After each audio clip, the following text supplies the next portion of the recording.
6 का हिंदी। पाठ 6 है तुम कल्पना करो। इस पाठ के सभी प्रश्नों का उत्तर बनाएंगे। तो चलिए बनाते हैं। प्रश्न 1 है, पाठ के आधार पर आप किस प्रकार की कल्पना करेंगे? तो उत्तर में लिखेंगे, पाठ के आधार पर हम पुरानी नीतियों, रीतियों एवं पुरानी कुरीतियों से दूर होकर हर एक क्षेत्र में नवीनता की कल्पना करेंगे। प्रश्न 2, राष्ट्र के शरीर कहने से आपके मन में किसका चित्र आता है? उत्तर, राष्ट्र के शरीर कहने से हमारे मन में भारत माता का चित्र मन में आता है। प्रश्न 3, चित्तौर के प्रताप की कहानी हमें क्या सिखलाती है?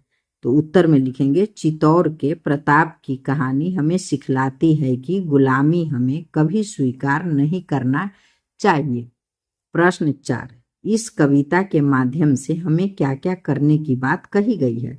उत्तर, इस कविता के माध्यम से हमें नवीन कल्पना, राष्ट्र शक्ति के लिए नवीन कामना, दरिद्रता दूर करने के लिए सूर्य चंद्रमा से समृद्धि और रिद्धि सिद्धि याचना तथा स्वतंत्र योजना बनाने की बात कही गई है।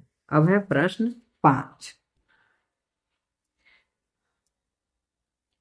प्रश्न 5 में है, नीचे लिखी गई पंक्तियों को पूरा कीजिए। जंजीर टूटती कभी न अश्रुधार से, दुख दर्द दूर भागते नहीं दुलार से। हटती न दास्ता पुकार से गुहार से, इस गंग तीर बैठ आज राष्ट्र शक्ति की।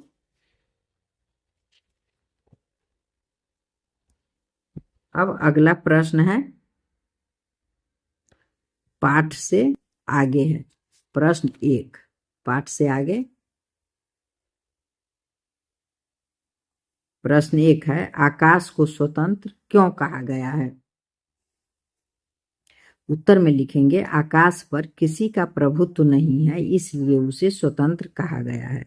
प्रश्न 2, कविता को पढ़ने के बाद अपने मन में कौन सा भाव उत्पन्न होता है?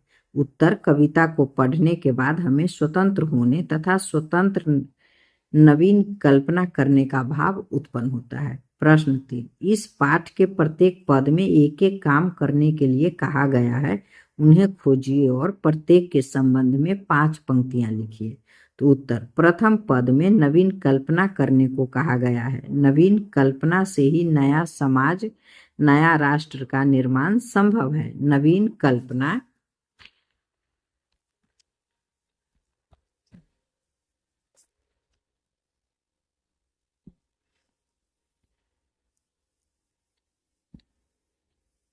के माध्यम से हम पुरानी नीतियों, रीतियों और कुरीतियों को दूर कर सकते हैं। जब पुरानी परंपरा, रीति रिवाज आदि दूर होगा तो हम में नई धारणाएं, नई सोच उत्पन्न होगा। अब दूसरे पद का लिखेंगे। दूसरे पद में किशोर नवीन कामना की बात कही गई है। वस्तुतः मैं नई कामना से ही समाज में या देश में बदलाव संभव है। ये नहीं लिखेंगे वस्तुतः के बाद। वस्तुतः नई कामना से ही समाज में या देश में बदलाव संभव है, जो किसी के सामने आंसू बहाने या पुचकारने या किसी का गुहार लगाने से संभव नहीं है। नई कामना पूरी होने के लिए हमें दृढ़ संकल्प होना होगा, तभी हमारी इच्छा पूर्ण हो सकता है। अब है तीसरे पद में। तीसरे पद में याचना करने की बात कही गई है। वस्तुतः पूर्ण से ही पूर्णता की याचना करना चाहिए। सूर्य चंद्रमा जो पूर्ण है, उसे हमें उससे समृद्धि और समृद्धि आदि की याचना करना चाहिए, जिससे हमारा समाज या हमारा देश सब प्रकार से समृद्ध होगा, हमारे देश से गरीबी दूर होगी। चौथे पद में स्वतंत्र योजना बनाने के लिए कहा गया है। स्वतंत्र योजना से हम कोई कार्य को भलीभांति कर सकते हैं। स्वतंत्र योजना से ही समृद्धिशाली समाज या देश बन सकता है। स्वतंत्र योजना ही सफलता का कारण है। यदि हमारी योजना में किसी का दखल अंदाजी होता है तो योजना के तरफ से मन टूटता नजर आता है। अब है प्रश्न 4, इस कविता को पढ़ने से मेरा मन खाली स्थान भर गया। प्रेम, श्रद्धा, उत्साह, देश प्रेम। उचित शब्द चुनकर रिक्त स्थान को भरिए तथा इसके आगे अपना तर्क दीजिए। तो उत्तर, इस कविता को पढ़ने से मेरा मन उत्साह से भर गया। यहाँ मेरा मन उत्साह भरेंगे, उत्साह से भर गया। अब व्याकरण से प्रश्न है। अब व्याकरण का प्रश्न देखिए, यहाँ व्याकरण है। र के भिन्न भिन्न रूपों का प्रयोग करते हुए 5-5 शब्द लिखिए। तो यहाँ है उम्र, तो उम्र से लिखेंगे प्रेम, नम्र, चक्र, वक्र, अच्छा ये नहीं होगा,